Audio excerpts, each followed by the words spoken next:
Bonsoir à toutes et à tous, bienvenue dans cette édition d'information dans l'actualité ce soir. Le Premier ministre rencontre les partenaires sociaux, notamment les représentants du mouvement syndical et la Confédération générale des entreprises de Guinée, rencontre marquée par des échanges francs, des remises de documents et une ambiance fraternelle portée par des valeurs de dialogue social. Et puis modernisation, sécurité, développement économique. La marine marchande guinéenne est en pleine mutation. À l'issue des États généraux, le secteur maritime s'apprête à vivre une profonde métamorphose. Enfin, préservation, transmission et valorisation des instruments de musique traditionnelle en voie de disparition. Ce sont les jeunes déshérités de 3 orphelinats qui seront initiés à leur utilisation pendant un mois. Voilà pour le sommaire. Encore une fois, bonsoir à tous. Nous vous l'annoncions depuis hier, vulgarisation du projet de nouvelle constitution. Le Premier ministre Amadou Iba rencontre les partenaires sociaux, notamment les représentants du mouvement syndical et la Confédération générale des entreprises de Guinée. Une rencontre marquée par des échanges francs, des remises de documents et une ambiance fraternelle portée par les valeurs de dialogue social. Retour en image sur cette rencontre avec Ousmane Bangoura. À l'appel du secrétaire général de la Confédération nationale des travailleurs de Guinée, la salle se lève pour entonner l'hymne du mouvement syndical. Une ouverture solennelle et symbolique à cette rencontre entre le Premier ministre, les centrales syndicales et les représentants du patronat, réunis autour des mêmes objectifs: s'approprier le contenu du projet de nouvelle constitution. Ce projet de nouvelle constitution est une révolution pour le monde du travail, consacrant ainsi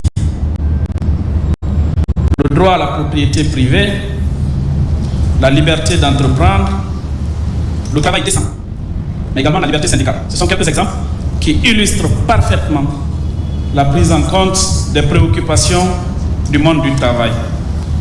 Une constitution qui consacre le droit de pétition. Une constitution qui consacre la candidature indépendante, qui donne le droit à chaque citoyen de se porter candidat pour participer à la gouvernance locale et à la gouvernance centrale de notre pays. Une constitution qui donne la possibilité aux citoyens, pas d'aller dans les rues pour manifester, mais de façon très responsable, de dire au gouvernement que nous ne sommes pas d'accord pour cette décision et qu'il ait la possibilité de faire annuler la décision. C'est une constitution que la société civile dans son entièreté adhère. Les acteurs sociaux saluent une démarche inclusive et un dialogue direct avec le gouvernement. Pour parvenir à une adhésion massive de tout le peuple de Guinée, nous devons nous armer de courage et de patience avec une forte dose de communication pour permettre à toutes les entités du pays de se retrouver dans la nouvelle loi. Il s'agit d'un travail de pédagogie tenant de nos sensibilités et de nos valeurs sociétales qui ont façonné le vivre ensemble depuis toujours dans notre pays. Les travailleurs et travailleuses, pour leur part, sont disposés à apporter leur contribution citoyenne. L'article 168 relatif aux missions de la Commission nationale pour le développement stipule que cette dernière doit veiller au respect du contenu local. En tant que président de la CGI, je peux vous assurer que cet engagement à lui seul suffit à appeler l'ensemble des acteurs économiques à soutenir sans réserve la nouvelle constitution. Dans son adresse, le chef du gouvernement a salué l'engagement des partenaires sociaux dans la dynamique de transition et les a invités à jouer un rôle de relais dans la vulgarisation du texte. Ce projet a pour objectif de permettre que désormais que l'exercice du pouvoir puisse être un exercice partagé, un exercice où toutes les composantes de la société guinéenne, à travers ses coutumes, à travers ses cultures, à travers ses territoires, à travers le genre, puissent être respectées. D'où le Sénat pour que les territoires et les spécificités culturelles soient représentées au niveau de nos institutions. En d'autres termes, c'est la volonté de réconcilier l'État avec la société fondamentale. La société fondamentale qui est ici devant nous, on voit des représentants des coordinations, on voit des autorités morales et religieuses, mais dans nos textes, dans notre Constitution, jusqu'à présent, ceux-ci n'avaient pas un droit constitutionnel. À partir de ce qui va venir, des hommes et des femmes incarnant la représentativité des territoires, des coordinations, des religieux, des autorités morales seront à l'intérieur des institutions de la République. La rencontre s'achève dans un esprit d'engagement et de responsabilité, confirmant le rôle central des forces sociales dans la réussite de cette transition constitutionnelle. Après Farana, la mission de vulgarisation du projet de nouvelle constitution conduite par le ministre de la Défense nationale, l'ambassadeur Bakar Sidiki Kamara pose ses valises à Kissidougou à ligne de mire expliquer en détail les enjeux liés à ce nouveau texte fondamental pour l'avenir de la Guinée. Archidan Abdulkader Kamara, il est correspondant de la presse militaire. Après une étape fructueuse dans la région de Farana, la mission de vulgarisation du projet de nouvelle constitution dirigée par le ministre de la Défense nationale est arrivée à Kissidougou. Accueilli avec les honneurs dus à son rang, l'ambassadeur Abakar Sidiki Kamara s'est rendu au centre d'instruction et de recyclage de Kissidougou. Là, le général de 2e section a transmis les salutations et les encouragements du chef suprême des armées aux forces de l'ordre et recrues présentes. Face à la troupe, il a souligné la portée démocratique et sociale de ce projet constitutionnel devant permettre au pays d'amorcer un nouvel élan de développement et de renforcer les libertés individuelles et collectives. La Constitution, c'est la loi principale ou loi fondamentale de notre pays, de laquelle toutes les autres lois et les règlements vont découler. En ce qui nous concerne, les forces de défense et de sécurité, ce sont les différents statuts des forces armées. Tout est tiré de cette constitution-là. Donc vous avez le devoir de l'apprendre, parce que ce sont des règles qui régissent la vie de la nation. Et votre vie est comprise dans celle de la nation. Mais au-delà de notre cas particulier, vous êtes chargé d'assurer la continuité de l'État. C'est dans cette constitution. La nature de notre pays, son régime politique, c'est dans cette constitution. Et puisque les forces de défense et de sécurité sont chargées de protéger ces institutions qui sont prévues dans la constitution, vous devrez les connaître pour pouvoir les défendre. Vous devrez les connaître pour pouvoir les aimer. On ne peut pas défendre ce qu'on n'aime pas, on ne peut pas aimer ce qu'on ne connaît pas. Le commandement militaire de la région s'est engagé à ne ménager aucun effort pour faciliter la compréhension du contenu des articles qui régissent ce projet à travers des causeries interactives. La vulgarisation du projet de la nouvelle constitution, c'est une très bonne chose parce que qui parle vraiment de la paix doit parler des forces de défense et de sécurité. Depuis qu'on a reçu l'instruction au niveau de la haute hiérarchie, toutes les compagnies sont sur la sensibilisation. Et aujourd'hui, dans toutes les positions, c'est expliqué en long et en large. À Farana, comme à Kissidougou, la mobilisation des hommes en uniforme est palpable, démontrant une volonté claire de comprendre et d'adhérer aux principes fondamentaux qui guideront l'avenir démocratique du pays. Leur implication dans ce processus de vulgarisation est une preuve supplémentaire de leur rôle crucial, non seulement dans la sécurité, mais aussi dans le renforcement des institutions républicaines. Sur le continent au Maroc, s'est tenue une importante réunion autour du projet de nouvelle constitution. L'ambassadeur Namouri Traoré a fait le compte-rendu de sa récente mission à Conakry et invite les compatriotes à s'impliquer activement dans la vulgarisation de ce texte émanant de la volonté populaire. Commentaire, Maké Medunzo. À peine arrivé au Royaume du Maroc, l'ambassadeur extraordinaire et plénipotentiaire convoque une réunion d'urgence. Personnel diplomatique et représentants de la communauté se retrouvent pour discuter des dernières informations recueillies par son Excellence Namouri Traoré. Après avoir fait un compte-rendu détaillé de son séjour de travail à Conakry, le doyen des ambassadeurs guinéens à l'étranger demande un engagement patriotique de la part de chaque compatriote résidant au Maroc. Après la remise de ce projet aux diplomates, nous avons été mandatés par son Excellence Monsieur le ministre des Affaires étrangères pour un retour vers nos compatriotes de l'extérieur. Parce que parmi les priorités des plus hautes autorités de Conakry, les Guinéens vivant à l'étranger constituent un point essentiel.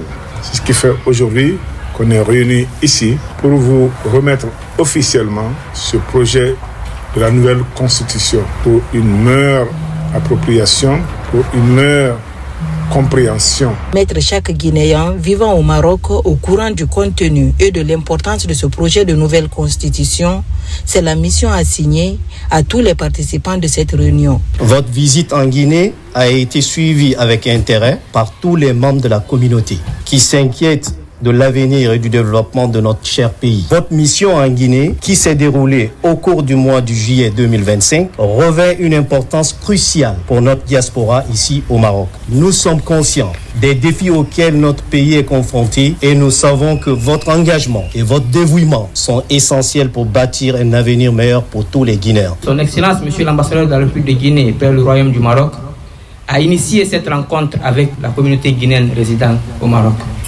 incluant le Conseil des Guinéens de l'étranger et les organes de la société civile, en vue de présenter quelques grandes lignes de ce projet de nouvelle constitution. Plus de 7000 Guinéens vivent au Maroc.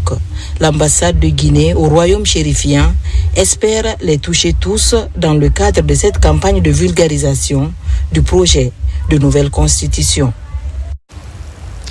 À Tougué, c'est une mission du ministère de l'administration du territoire et de la décentralisation qui rencontre les administrateurs locaux. Le projet de nouvelle constitution ont été longuement abordés. Sarafdine Diallo, Abdoulaye Ninguelande Diallo. Le projet de nouvelle constitution, un document fondamental de 199 articles.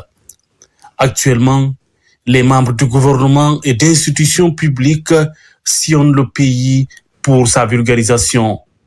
À Tougué, par exemple, c'est la maison des jeunes qui a servi de cadre aux émissaires du ministère de l'administration du territoire et de la décentralisation pour expliquer les innovations contenues dans le dit document, mais surtout présenter son esprit et sa lettre. Ce message consiste à leur faire quelques petits détails concernant les points saillants qui se trouvent au niveau du document de cette constitution qui concerne tous les Guinéens, une constitution qui nous ressemble et qui nous rassemble.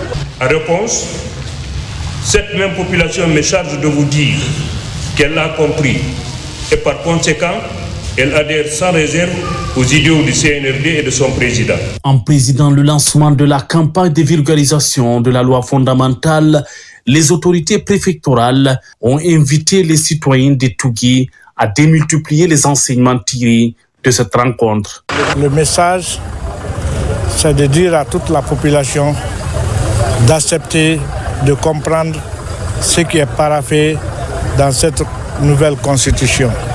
Ça y va dans l'intérêt général de la Guinée, des Guinéens. Et moi, personnellement, j'accepte tout ce qui est mis dans la nouvelle constitution parce que je sais que c'est très bon pour les Guinéens et dans l'avenir, vraiment, tous les Guinéens seront à l'aise. Je remercie particulièrement tous ceux qui ont consenti les efforts pour cette nouvelle constitution.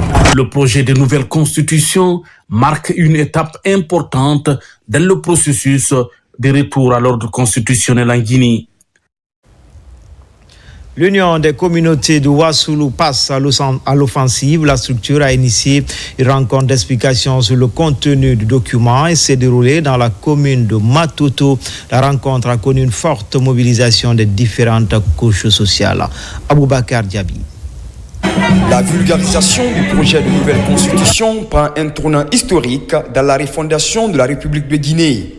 À tous les niveaux, les initiatives citoyennes se multiplient pour expliquer son contenu aux populations.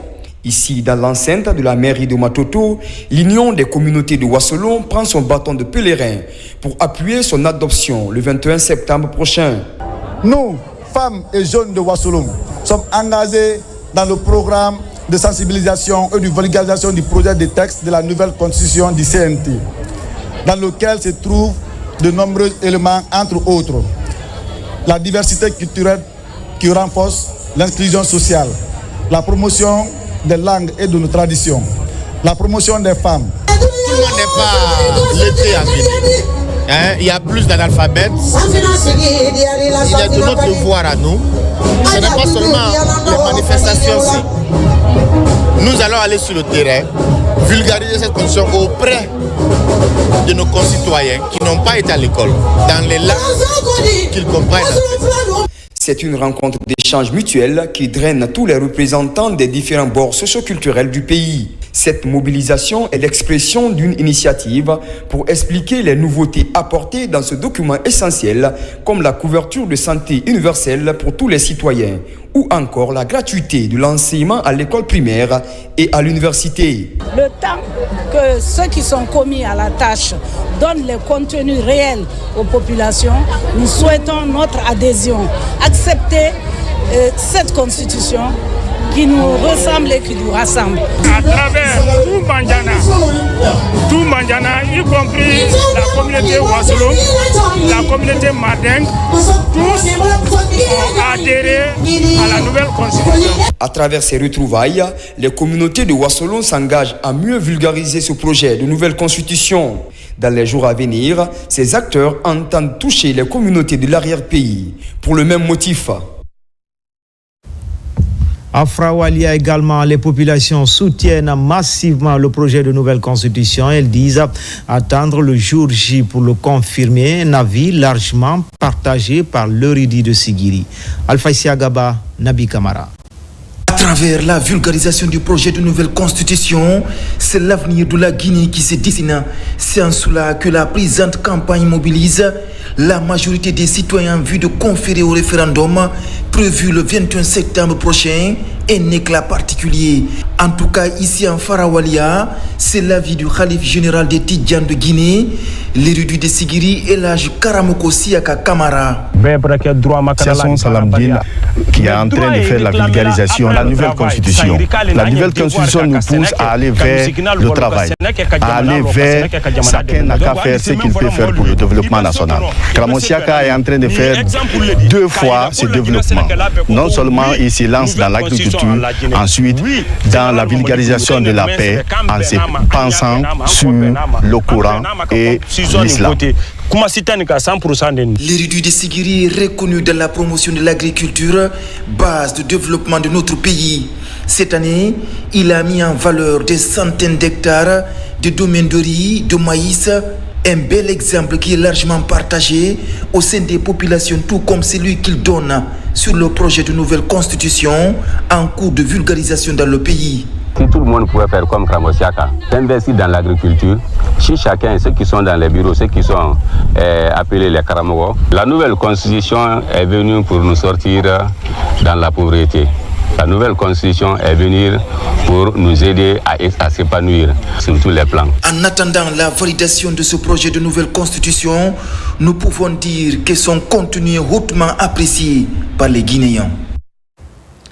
Dans le reste de l'actualité, signature d'un accord de prêt entre la Guinée et la France. L'enveloppe s'élève à 20 millions d'euros. Un nouvel accord qui va faciliter l'accès à l'eau potable en zone rurale. L'idée d'accompagner les autorités guinéennes dans l'offre des services sociaux de base aux populations de l'arrière-pays. Mamadi Gassama. C'est une enveloppe de 20 millions d'euros que la France accorde à la Guinée sous forme de prêt. Le montant devra servir à offrir de l'eau potable aux populations rurales. Alors, je tenais à remercier les autorités de la République de Guinée et à travers elles, le ministre, son Excellence M. Souma, d'avoir fait confiance à l'expertise française pour résoudre cette question très importante de l'accès à l'eau en milieu rural. L'expertise de ces entreprises françaises, jointe aux autorités indépendantes qui mettent en œuvre cette politique publique, est le gage d'un succès pour le plus grand bénéfice des communautés. Ce geste permettra également à la Guinée de se doter d'équipements modernes et adaptés dans le cadre des données villageoises. Ce protocole d'accès touchera également le volet sanitaire. C'est un prêt, mais à un taux concessionnel. Et donc, du Trésor français, qui, il vous souviendra est intervenu aussi dans d'autres segments de développement tels que les hôpitaux régionaux qui sont en cours de construction. Là également, c'est le Trésor français qui est intervenu, donc fil en termes de financement. Donc, c'est des opportunités que nous continuerons à développer avec l'ensemble des partenaires en général, mais avec l'État français en particulier, et qui est présent dans toutes nos dimensions de développement. En signant cette convention avec la France, les autorités guinéennes comptent bien atteindre un de leurs objectifs qui consiste à offrir les services sociaux de base aux populations. Stabilisation et maîtrise de la masse salariale des agents de l'État. Désormais, le ministère du Travail et de la fonction publique veut que les contrôleurs financiers s'impliquent dans la mise en œuvre du fichier unique de gestion administrative et de la solde. La Direction générale de la fonction publique pilote l'exercice dont l'objectif est de maîtriser, stabiliser le paiement des salaires des fonctionnaires et contractuels de l'État. Mamadi Terran Kamisoko. Après plusieurs années de pertes financières dues à une mauvaise maîtrise de la masse salariale des agents de l'État, la Guinée, sous l'impulsion du président de la République, a mis en place un fichier unique de gestion administrative et de la solde FUGAS. Cette plateforme intégrée, aujourd'hui pilotée par le ministère du Travail et de la fonction publique, en collaboration avec plusieurs départements sectoriels, vise à assurer une meilleure stabilité et transparence dans le paiement des salaires. D'où cette rencontre avec les contrôleurs financiers. Le contrôle financier est capital. Nous, ce que nous faisons aujourd'hui, c'est faire en sorte que tous les acteurs clés prennent leur place dans FUGAS. C'est la mise en œuvre de ça qui est enclenchée aujourd'hui.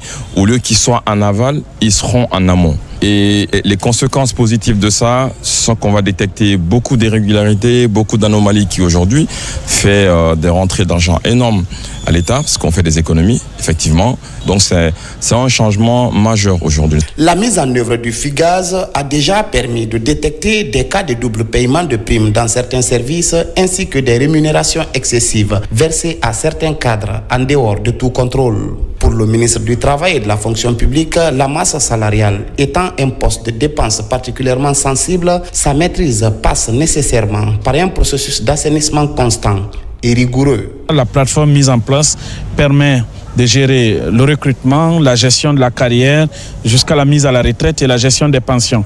Et au niveau de la gestion salariale, il y a une interface que nous avons développée pour permettre à certains acteurs qui interviennent dans cette chaîne de jouer leur rôle, notamment les contrôleurs financiers, pour leur permettre d'entrer dans le système de gestion, de vérifier désormais tous les états des salaires dans leurs moindres détails pour relever les anomalies et valider la fiabilité des opérations de paiement des salaires sur la base de la gestion du fichier des agents de l'État.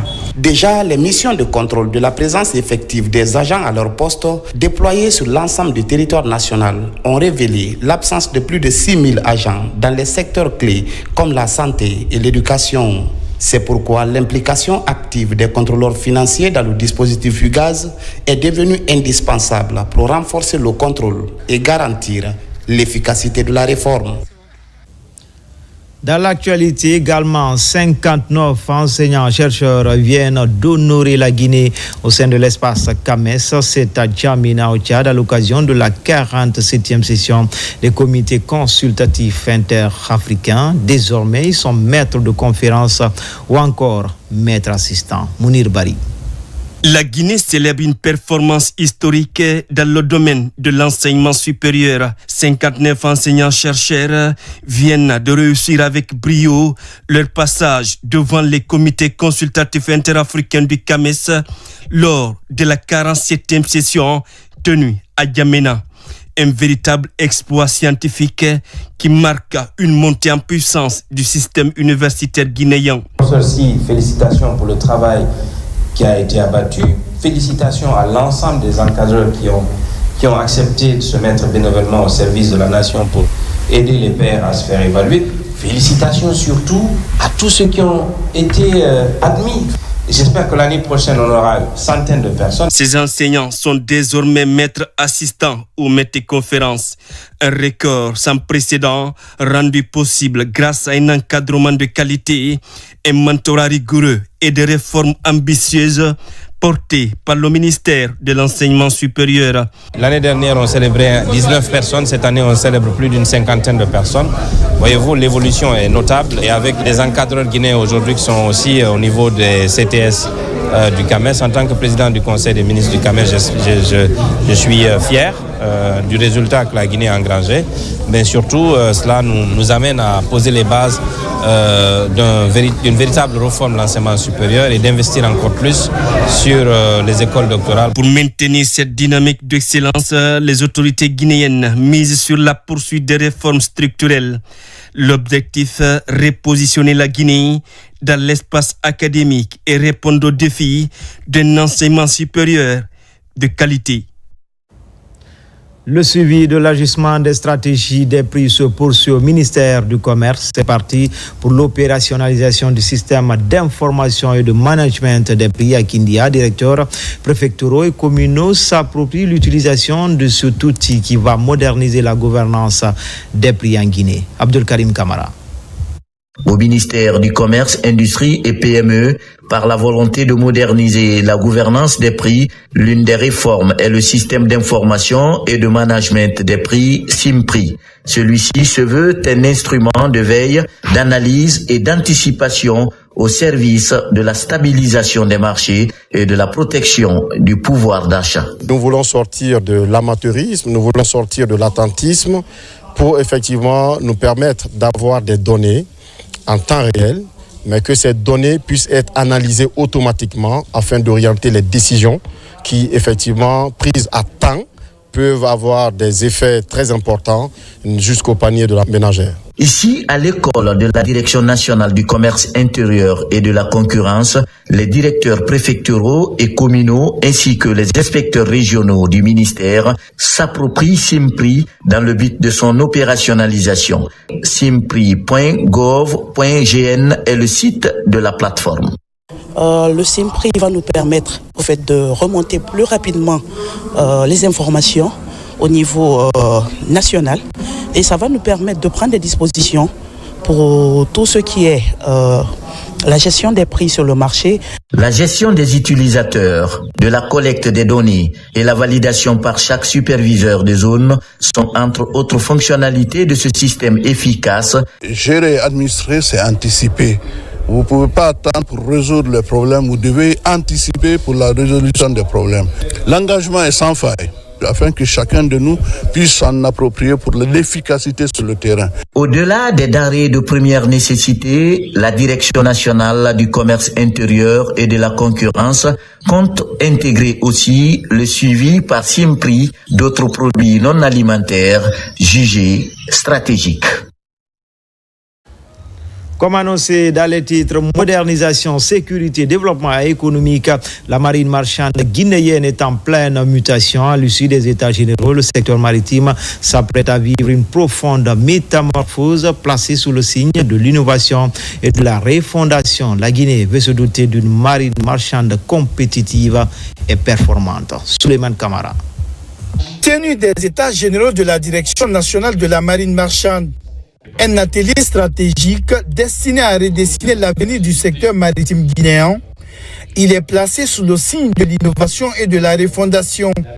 L'initiative a regroupé les responsables du ministère des Transports ainsi que les cadres techniques de la marine marchande. Objectif, établir un bilan exhaustif des actions passées et redéfinir une feuille de route ambitieuse pour moderniser et renforcer l'efficacité du secteur. L'organisation de cet atelier répond en effet à un double impératif.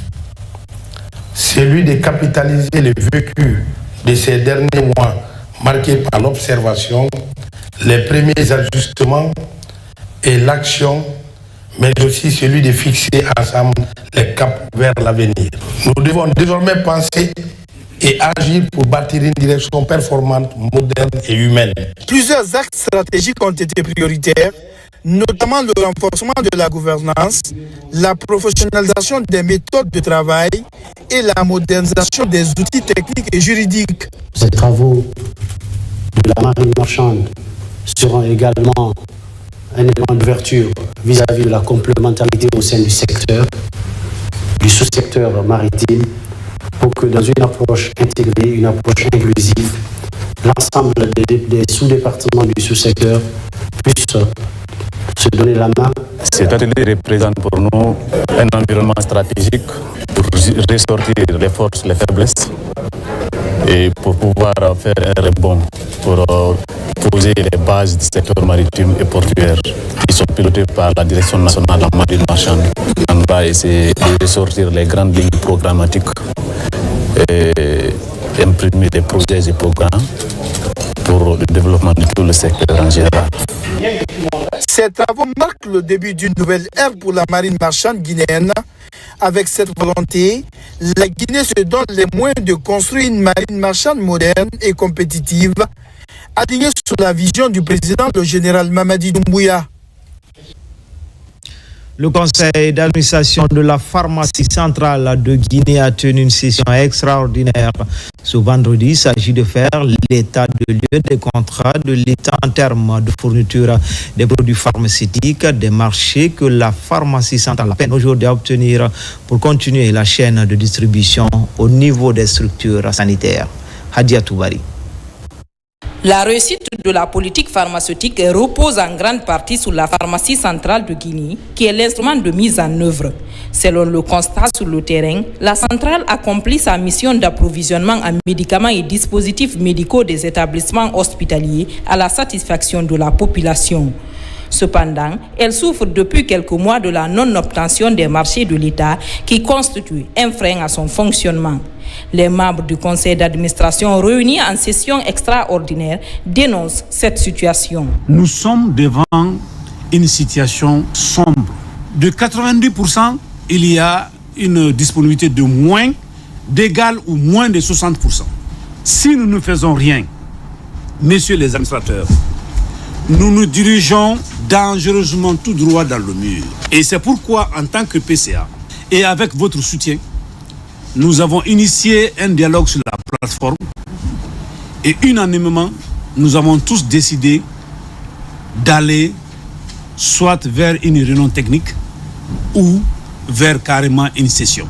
En 2021, un contrat programme élaboré et signé avec l'État donne l'acquisition de l'exclusivité des marchés de l'État à la pharmacie centrale de Guinée. Ce contrat semble être violé aujourd'hui par l'attribution des marchés de l'État aux fournisseurs privés. Ce, malgré de nombreuses stratégies de plaidoyer et de négociation auprès des autorités sanitaires. C'est pourquoi je demande à tous les administrateurs de délibérer avec conscience, avec patriotisme, en utilisant toute leur intelligence pour trouver en tout cas des pistes de solutions. Nous avons l'élaboration d'une feuille de route claire et concertée en vue de préserver la mission stratégique de la PCGSA et d'anticiper toute crise institutionnelle. Le conseil d'administration en tant qu'organe de gouvernance compte prendre les devants pour rétablir la pharmacie centrale de Guinée dans ses droits, ce qui devrait permettre au ministère de la Santé de maintenir les acquis obtenus dans la lutte contre la vente illicite des faux médicaments, tout en préservant la santé des Guinéens. Le centre hospitalo-universitaire de Donka, toujours dans un élan de qualification de son équipe médicale. Cette fois, il est question de renforcer les compétences des personnels, des responsables et du personnel sur la gestion hospitalière des éléments comme la planification et la recherche de la qualité. Spécifiquement dans la gestion en milieu hospitalier ont été longuement partagés. Les experts canadiens assurent la mise en œuvre de ce programme. Thiernos Mandialo. Au-delà de la modernisation des soins, la concession du CHU Donka a pour mission de renforcer les compétences managériales des équipes de gestion et médicale. Sur toute la ligne, l'hôpital doit fonctionner selon les standards internationaux qui régissent la marche des grands centres hospitalo-universitaires et grâce au partenariat avec l'École de santé publique de l'Université de Montréal au Canada, un programme est en cours pour certifier des responsables en gestion hospitalière. Alors cette formation est importante parce qu'elle permet de renforcer l'ensemble des capacités du personnel de leader de Donka sur l'importance qu'on va accorder dans un premier temps à la gestion axée les résultats, la gestion de projet, la gestion de la qualité et une certification Lean Six Sigma ceinture jaune. Avec les explications, chaque chef de service est obligé de mettre un truc de projet dans son service pour pouvoir améliorer vraiment la qualité des soins, la qualité du service et surtout pour la prise en charge de nos populations qui viennent dans ce grand hôpital nous voir malades. Avec cette initiative, le CHU Donka donne aux responsables à différents niveaux les outils nécessaires pour mieux planifier leurs tâches et encourager la culture de résultats. Cette formation a pour objectif de doter nos chefs de service, nos professionnels de santé de compétences en gestion hospitalière en vue d'exercer dans leur service, mais aussi en vue d'atteindre les objectifs de la concession, qui est vraiment de faire de l'hôpital national Donka un hôpital moderne. Ces 3 dernières années, de multiples investissements ont été effectués en faveur du capital humain au CHU Donka dans plusieurs domaines. D'autres initiatives sont annoncées tant au niveau local qu'à l'étranger pour former le personnel conformément aux engagements de l'équipe dirigeante actuelle. Une nouvelle ambulance pour le centre de santé de Bessia-Port-1. Il s'agit du 3e accompagnement du JAR depuis le début de l'année en faveur des structures sanitaires de la capitale. Ce geste humanitaire est signé Médecins sans frontières Belgique. À travers cette dotation, l'ONG entend contribuer à la réduction du temps d'évacuation des patients en détresse vers les hôpitaux les plus adaptés. Ali Badara Kondé, Yarasila. C'est un événement exceptionnel pour le centre de santé de Bessia-Port-1. Ici, médecins, infirmiers et sages-femmes sont mobilisés pour recevoir cette ambulance flambant neuve. Ce don de Médecins sans frontières Belgique est considéré pour ses bénéficiaires comme une grande première au sein de cette structure sanitaire. C'est une première, je pense.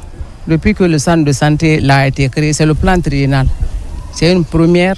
Donc vraiment, on est comblé de joie, on a la paix du cœur. Puis vu le nombre de malades, les références là nous coûtaient beaucoup. Vraiment, on remercie infiniment nos partenaires. La venue de cette ambulance fera que vraiment les malades seront référés, n'est-ce pas, en toute sécurité. C'est le lieu pour nous de remercier MSF, comme on l'a si bien dit, depuis 40 ans qui ne cesse d'accompagner nos structures sanitaires. Pour l'ONG Médecins sans frontières Belgique, ce geste s'inscrit dans l'amélioration d'accès aux soins d'urgence. Et cette ambulance permettra donc de réduire le temps d'évacuation vers les structures les plus adaptées. La commune de Bessia est une des vraiment les plus grosses communes de la ville de Conakry, avec un volume très important de patients qui se présentent chaque jour. Parmi ces patients, certains ont besoin d'un référencement extrêmement rapide dans les structures de santé d'ordre secondaire ou tertiaire, dans les hôpitaux. Et on sait que des fois, le temps, c'est vraiment la vie, quoi. Et c'est là qu'on a vu qu'il y avait vraiment un besoin important. Après les centres de santé de Jean-Paul II et de Saint-Gabriel, le centre de santé de Bessia-Port-1 constitue le 3e don du JAR depuis le début de l'année dans la capitale. En province, le ministère de l'économie et des finances, à travers la direction générale du Trésor et de la comptabilité publique, vient d'organiser une session de formation en faveur des receveurs communaux de la région de Boké. Il s'agit d'outiller ces agents techniques de recouvrement des recettes et la bonne gestion des finances publiques. RTG Boké, Younous Atavel Kamara, Bintou Touré, Mohamed Mara. Ils sont 27 receveurs communaux de la région administrative de Boké à bénéficier de cette autre remise à niveau sur la gestion des finances publiques. Une initiative du ministère de l'économie et des finances à travers la direction générale du Trésor et de la comptabilité publique. Objectif, stimuler ces agents dans leur travail en vue de bien gérer les fonds alloués à leur collectivité au profit des citoyens. On est en train de parachever le système comptable intégré de l'État qu'on appelle SI. Et c'est les informations qui vont être remontées à la base qui vont renseigner cela. L'un des buts aussi de cet atelier, c'est de connecter les services entre eux Nous servons le même État. Il n'y a pas de raison que les services ne collaborent pas efficacement pour la communauté d'objectifs. L'avantage de cette formation va nous permettre de renforcer nos capacités et de changer nos méthodes de faire pour la gestion de bonnes collectivités. En faisant changer la méthode de travail et faire une pratique sur les modèles de gestion. Durant 2 jours, ces receveurs communaux venus de différentes préfectures de Boké ont renforcé leur aptitude sur la thématique liée à la gestion efficace du denier public. La mobilisation des ressources dans les collectivités locales, la tenue de la comptabilité et la production des comptes de gestion sont des enjeux cruciaux dans toutes nos communes. Je suis convaincu que cet atelier sera une occasion de renforcer votre compréhension, de contribuer à la bonne compréhension de vos attributions à l'élaboration des stratégies efficaces pour la mise en œuvre des politiques centrales publiques. À travers cette formation qui a pour thème se concerter pour une gestion de nos finances publiques, ces agents sont désormais armés en vue de mener à bien leur travail conformément à la feuille de route du gouvernement. Dans la préfecture de Beila, 135 km de Nzérékoré, l'Organisation internationale du travail forme travailleurs et travailleuses sur la migration de main-d'œuvre, une manière de renforcer les dispositifs d'accompagnement des acteurs de l'économie informelle et de promouvoir l'emploi décent, la coopération suisse sur le financement des activités. La Guinée, la Côte d'Ivoire et le Burkina Faso bénéficient de ce programme. Lancé Kamisoko, Mohamed Lamine Diallo, Bureau régional Nzérékoré. Dans cette salle, ils sont travailleurs et travailleuses agricoles et domestiques issus des différentes localités de Beila à se former sur de nouvelles techniques agricoles, mais aussi sur la promotion de leurs droits, ce qui devrait favoriser l'accroissement de la productivité agricole et leur employabilité dans le maillon de l'économie informelle. Les participants vont être outillés de techniques agricoles plus innovantes qui puissent les permettre d'aller pratiquer ces nouvelles techniques et enseignements reçus qui toutefois permettra d'améliorer leur rendement et se positionner en tant qu'employeur mais aussi en tant que travailleur. Avec le boom minier qui pointe à l'horizon dans la région forestière, Beila a nécessairement besoin de se positionner dans tous les secteurs, notamment l'agriculture, afin de répondre à la demande croissante. 3 pays qui sont concernés par rapport à ce projet, le Burkina, la Côte d'Ivoire et la Guinée. Et pour la Guinée, Beila a été choisi comme un champ d'expérimentation pour ce projet.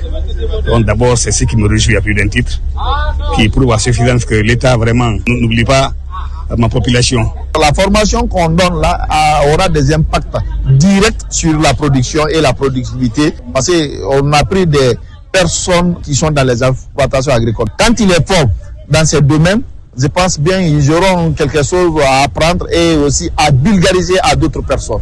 Baptisé renforcement de la gouvernance de la migration de main-d'œuvre dans les secteurs de l'agriculture et du travail domestique, ce projet est une initiative de l'Organisation internationale du travail OIT avec le soutien financier de la coopération suisse. Nous nous excusons pour la mauvaise qualité de ces images. Dans le domaine de l'élevage, la coopération Guinée-Mali-Côte d'Ivoire se renforce davantage. Kanka abrite une rencontre transfrontalière pour une transhumance au service de la cohabitation pacifique. Le projet porté par la Fédération régionale des éleveurs de la filière bétail de Nabaya. Diamokaba, Toumani Sira Diallo. Entre la Guinée, le Mali et la Côte d'Ivoire, la coopération bilatérale se solidifie. Ici à Kankan, un nouveau rendez-vous regroupe le monde agro-pastoral de ces pays frères. Les travaux consistent à construire des idées claires pour une transhumance au service de la cohabitation pacifique. Des engagements sont renouvelés pour intensifier la lutte contre les conflits. Dans cette rencontre, il y a des travaux de groupe. Ces travaux de groupe, il y a des thèmes qui traitent des problèmes qui assaillent la transhumance.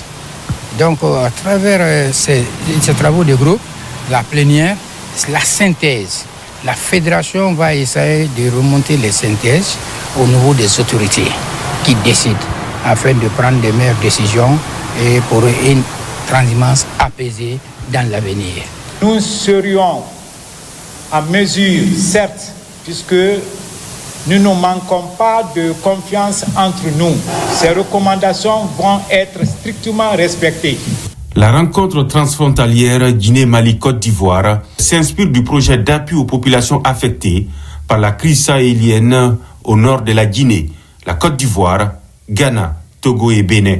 Au cœur de cette rencontre sous-régionale, faciliter la mobilité des animaux et défendre les intérêts des éleveurs et agriculteurs.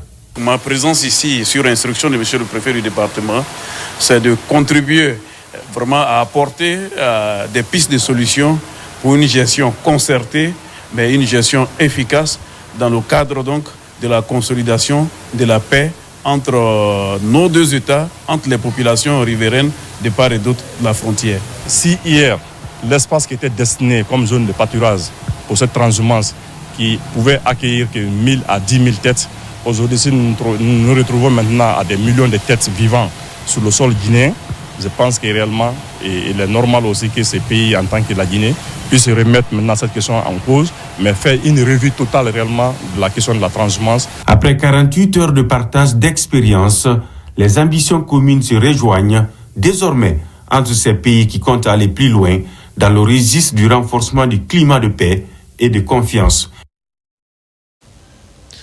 Le Grand Conakry sous les eaux occasionnant des inondations avec des dégâts matériels et pertes en vie humaine. À Koya, les crues du fleuve Sarinka ont fait des victimes.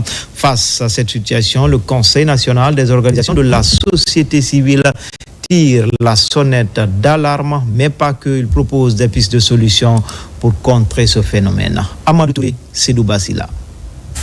Les fortes précipitations de ces derniers jours sur Conakry et environnants ont occasionné des inondations provoquant d'importants dégâts matériels et de pertes en vies humaines. C'est le cas ici à Koya où des familles ont enregistré de lourdes pertes.